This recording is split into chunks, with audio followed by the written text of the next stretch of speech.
संपत्ती आणि सद्गुण कधी एकत्र राहत नाही, कधीच नाही. राहिलं तर तो माणूस देव झाल्याशिवाय राहत नाही. 16वा अध्याय असं म्हणतो, दैवी संपत्ती आणि आसुरी संपत्ती. संपत्तीचे 2 प्रकार निघायला. कीर्तन करणं दैवी संपत्ती आहे, पकवान वाजवणं दैवी संपत्ती आहे, जनता लुटून श्रीमंत होणं आसुरी संपत्ती आहे. आणि ज्या घरात आसुरी संपत्ती आहे त्या घरात समाधान नावाची गोष्ट तुमच्या खानदानीत पाहायला मिळणार नाही. ज्या घरात टक्क्याचे पैसे येतात त्या घरातली माणसं एक गोळी खात नाहीत, कधी खोंगानं गोळ्या खात नाहीत. त्यांना माहित नाही गोळी कशाची आहे. त्याचं उत्तर आहे का इतकं सुंदर आहे 16व्या अध्यायात.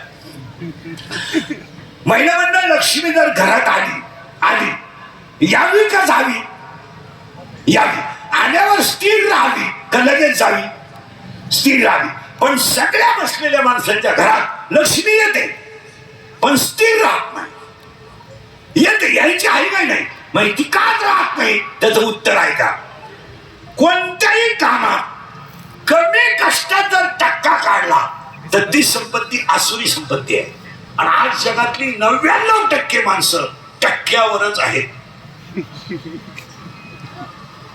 घरकुलात टक्का आहे, अंगणवाडीच्या घोगरीत टक्का आहे, शाळेतल्या भातात टक्का आहे, थोडं सांगा तुम्हाला, लग्न जमवाय टक्का आहे. इकडून 50 इकडून 50, लग्न मोकळं. मंगळवारी लग्न झालं, बुधवारी नवरी गायब. गायब म्हणजे तिच्या पहिल्या नवऱ्याच्या घरी गेली, लांबही गेले. टक्का आहे. आता त्याचं उत्तर आहे का महिला मंडळ. लक्ष्मी आली ना, ती आली का आणली, घोटाळा करायला आली का आणली, आणली. तिला यायचं नव्हतं. मग ती लक्ष्मी काय करते, अख्ख्या घराला गारका मारते आणि एक जणाला सापडवते. निघाय का ना कुणाला माहिती आहे, तिच्या नवऱ्याला. आणि तिच्या नवऱ्याचं नाव आहे नारायण. आणि कधी ध्यानात ठेवायचं बसलेली माणसं, लक्ष्मी नारायणाशिवाय राहू शकत नाही.